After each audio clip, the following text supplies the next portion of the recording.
So hello everyone, I'm wondering, welcome to the arena perspective for the Warlock of Witchwood. So yeah, I don't know, what some good cards coming here. There's some like mediocre card.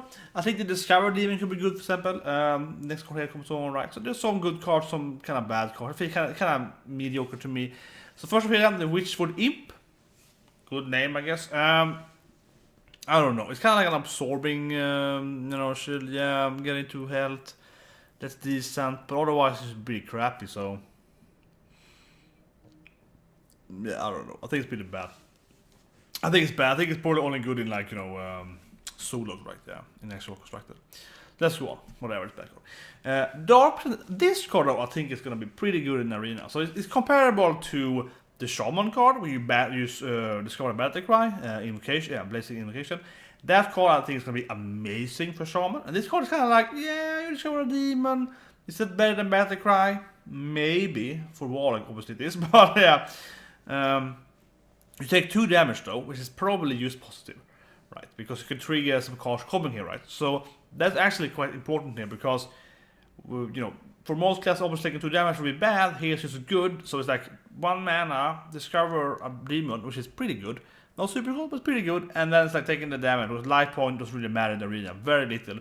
Very uncommonly doesn't matter. So probably should be a good card. And the main thing is you can discover Lord Jarreuxues, right? Which is of course that can be huge in the arena. The other cards aren't that good, but cards like Doom cards are always fantastic in the arena, right? A couple of cards are very, very strong demon cards. So it's not bad. Definitely no. There are a couple of really good demons, a couple of mediocre demons. They're not really like really bad demons. I would say this, like the chance of getting 3 really bad demons is really, really low. And the bad demons are cheap at least, so you can play them the next turn probably. So maybe get some tempo anyway, right? And of course you can play it for the tempo, right? Pick a 2-drop and so on. So it's probably a good card. Also you can trigger that cards coming here. So I think this is actually probably one of the better cards coming here. So here we have of course the weakness. Very interesting card, because it's not like the priest card where you get a -3 but it ends right away. This is your next turn. You can use it proactively, lowering the stats for the next turn. Very easy for control. But for arena, I think it's probably a pretty good card generally otherwise anyway. Reducing them, take no damage next turn, it's not important for arena. But using it twice or more probably means you can do all the trades you want, right, and know if your minion dies. So that's pretty good. The problem is that you need to be not ahead, but you need to be even at least, right? You need to be like, I have 2 minions, you have 2 minions, I play this twice, and my minions can kill you guys, take no damage, it's pretty good. So you need to be pretty much even. You can't be after. So comparing it to like an AoE is much better, right? Because AoE you play when you're behind, you can turn it around. This can only work if you're roughly even or a little less. If you're in ahead, this is much better. But it's much better if you're ahead for a Warlock. So it's a little like a win more card. You construct the use thing to next turn do an E, so on. That's not reliable in arena, so it's probably not that good for arena card. I think that's probably a fair arena card, in my opinion. Then we have the Rat Catcher. It's very similar to Void Terror. Is that a name? Whatever that. I think it's Void Terror, right? 3/3, it's on the side, yeah. It's very similar to that, but much better. It's actually much better, like extremely much better. First of all, that is not used adjacent, but you actually pick something to get the stat. Is obviously much better. So instead of having to maybe kill 2 of your minions, because depending on your position of number of minions, this just kills that 1 minion that you might want to kill, like an egg or something, right? So that's good. Much more control in that. So that's much better. And of course it has rush, so you can go and kill something. So yeah, that's pretty good minion actually. I mean, exactly, obviously for the whole cube box, absolutely good minion there. But even for arena, it feels pretty good because you can trigger all of these extra minions, right? It has rush again, so you can trigger something that turn in there. Yeah, you can kill a lot of stuff you could need just to swing out. So that's fantastic, of course, for arena. But I think it's a pretty good card in arena, especially if you have the different eggs and that then it's very good. So it's probably a pretty good card in arena, all stations. Okay, so we have Dustbat here. So Dustbat, this is one of the first thing here that activates on you taking damage, right? As we saw with the Discovery Demon. So this, yeah, but that a little problem with Discover the Demon though. So, like if Discover the Demon was like, I don't know, 0 mana, take 4 damage, maybe, probably would fare, yeah, maybe 5, probably 4. You could of course play this card at turn 3, right? This card is really hard to play at turn 3. I think that's a huge issue with this minion. It's really, really good if you can play it turn 3 with this effect, but that's not probably impossible, right? Because yeah, that's really strong. 2/4 plus 1/1, like a 3/4 is really good in arena. For 3 mana, it's really, really strong. So this is like, even use 1 bat is of course a 3/5 in stats, but yeah, 2/4 plus 2/2, that's a huge amount of stats for 3 mana. So actually, it's a very, very good card in arena if you can trigger it, but I don't think that's possible because you need to pay this 1 mana to trigger it. And the other card coming in later, she triggers it per turn. She burns you, but she costs more mana. Yeah, she costs 2 mana. If you have something like they cost like 1 mana, they will hit you in the face every turn. Then that would be better. But I don't know. If it plays at turn 5, like life tap at this card, that's not a very good play. But if you have to life tap anyway, like then it's a great play, right? So I don't know. If it's a little clunky, it's hard to trigger it. So next card here, right? Here she is, the Blood Witch. She is a 3/6 for 4, which we know are good stats, like Water Elemental and so on, more minions. That it's a great stat value for 4 mana, very, very good premium stat value. And she uses damage you have once in return. That's very good for you, especially in arena, because you need it's for trigger effects, right? Extract that is probably you have more triggers, so this is great for you in arena. But again, the bat costs 3 mana. The bat costs 1 mana less. I mean, how are you gonna trigger that bat? So that bat is uncommon. And I feel that this bat should be really meaningful, but it's just hard. I can't see how you trigger the bat at turn 3.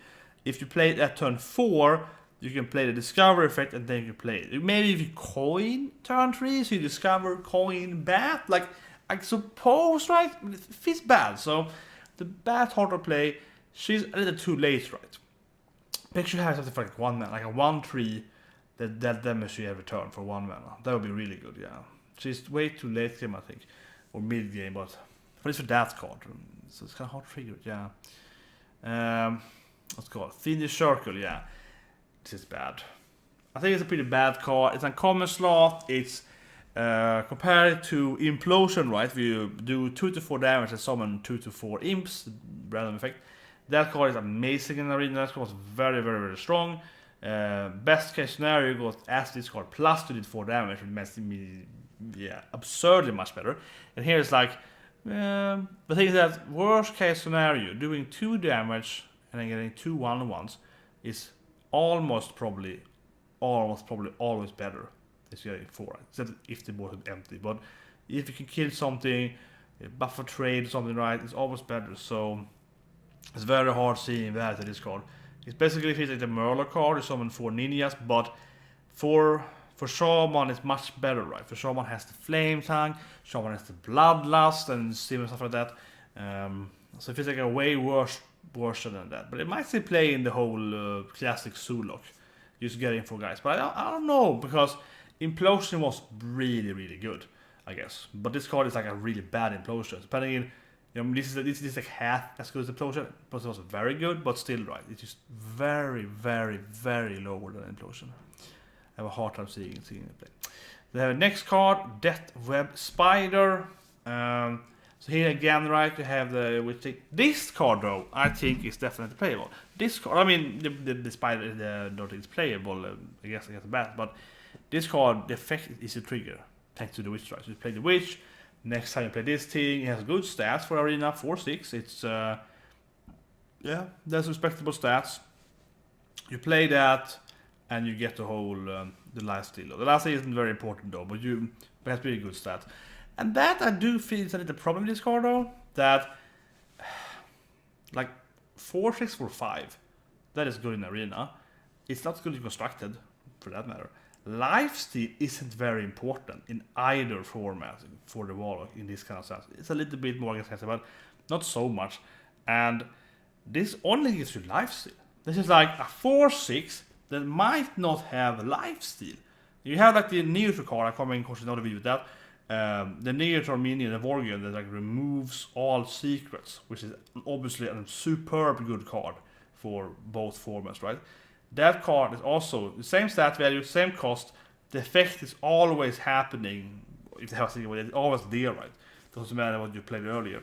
They have the same stats. So if you're a Warlock, I would absolutely say you should take the other card over this card, right? Almost always for Arena, the 4/6 with the anti card.